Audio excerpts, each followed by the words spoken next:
Hello and welcome. In this video, I'm going to walk you through how to verify your age on TikTok. To verify your age on a TikTok app, you typically have a few options. The first one is through facial age estimation. How do you do this? Submit a selfie.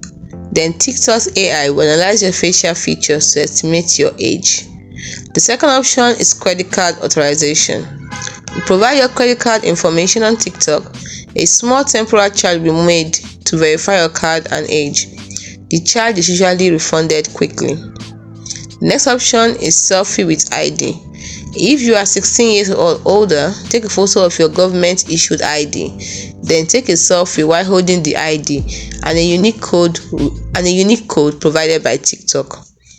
Important notes: the available methods may vary depending on location and your TikTok's current policies. If you're under 18, you might need parental consent for certain features.